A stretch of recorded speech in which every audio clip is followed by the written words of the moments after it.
Hallelujah, hallelujah, hallelujah. May the Lord be in my heart and on my lips, and I may worthily proclaim your holy gospel. The Lord be with you. A reading from the Holy Gospel according to Mark. Jesus said to his disciples, "In those days after the time of distress, the sun will be darkened, the moon will lose its brightness, the stars will come falling from heaven, and the powers in the heavens will be shaken. And then they will see the Son of Man coming in the clouds with great power and glory. Then too he will send the angels to gather his chosen from the four winds, from the ends of the world to the ends of heaven. Take the fig tree as a parable. As soon as its twigs grow supple and its leaves come out, you know that summer is near.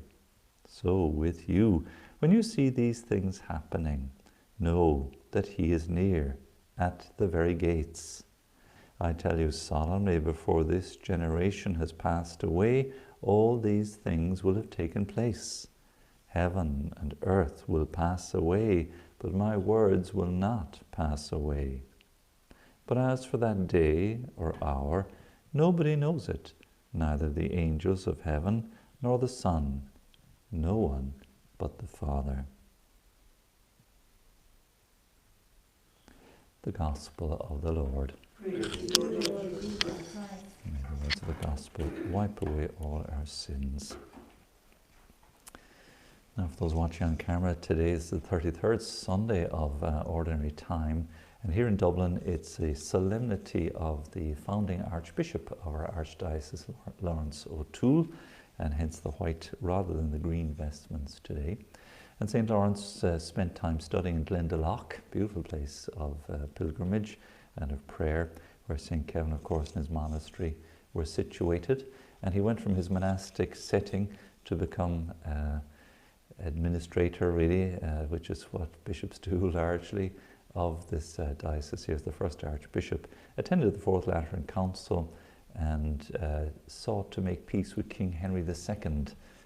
Even back in his day, there were obviously conflict and troubles going on, and there he passed away. So again, any saintly, I suppose, authority in the church, we read time and time again, we're reading about St. Josephat during the week, and all these great saints, they really are up to their tonsils, as we say, in administrative activity as well as pastoral activity, and always with a great love for the poor.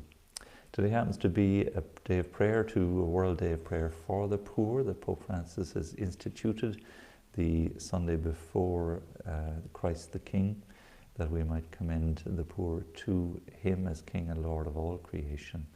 And so we know this is a very strong theme in the life and ministry of Pope Francis. Again, such is the way with, as I say, with those given ecclesiastical authority and as leaders, to have as in their special care, really, the poor, and not just those physically impoverished, but those who are poor in spirit.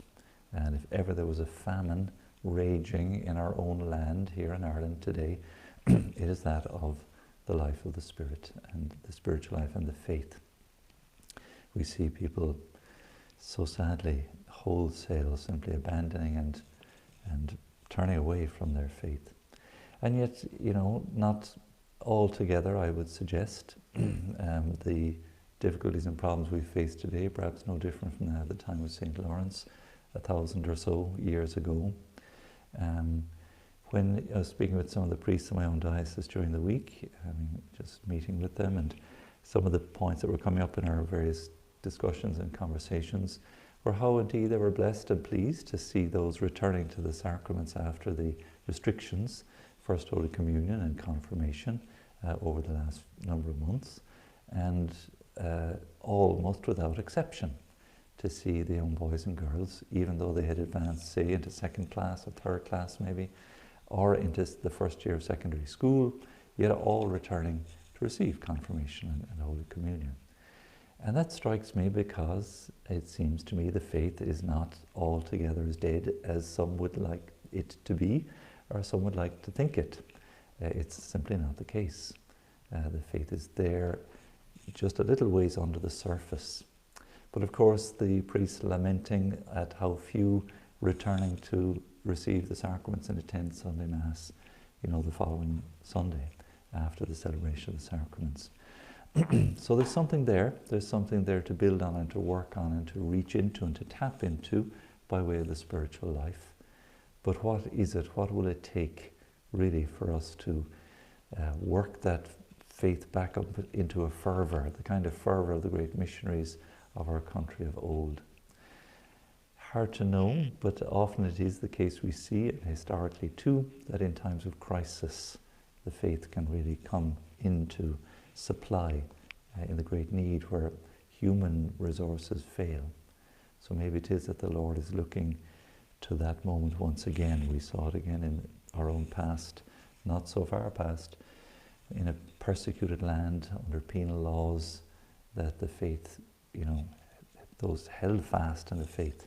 And when the time came, it flourished once more. So that's our prayer, certainly. But these end times maybe mark out for us a sense of urgency and a sense of preparedness that's always necessary.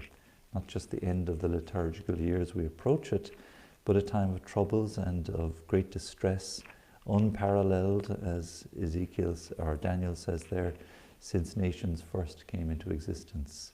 We're seeing certainly unparalleled distress. Some would describe it as a third world war. That might be overly dramatic, I'm not sure. But there's, conflict and division and challenges against faith and morality, all together in an unprecedented way in our times. They're more being persecuted and martyred for the faith now than ever before. And even in our own country, we're meeting, as I say, that resistance to faith and those who would rather see the end of the church and the faith as we know it. So these times are coming, and they are troubling times certainly, but in the light of Christ and in the light of our faith and in the light of our history, just simply hold fast. We don't need to be overly troubled or distressed. Perhaps we need to be energized, certainly, in the work of holding on to the faith that still holds good for us, always will, no matter what. But in our day, we are called to be the saints of our times, to fill and supply for those indeed who are falling away and drifting from their faith. So Jesus himself, making a reference to this in Mark's Gospel, those days after the time of distress, the sun will be darkened, the moon will lose its brightness, there'll be signs and wonders in the heavens and so on. And to watch out for, just as you would, the suppleness of the branches of the fig tree, anticipating the coming of the summer months and the fruitfulness that will follow. And when that will be, we simply don't know.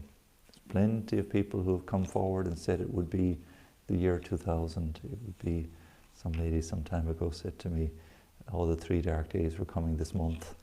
And the month came and went, and a bit disappointed really. We were in the queue for confession at the time, so I thought we were in the right place if there is something coming.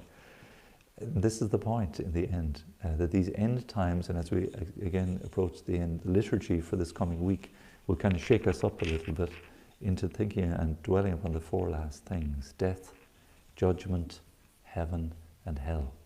All of these things face us, so that we can stand ready, be awake, continue to participate faithfully in the sacramental life of the Church, in word and in sacrament.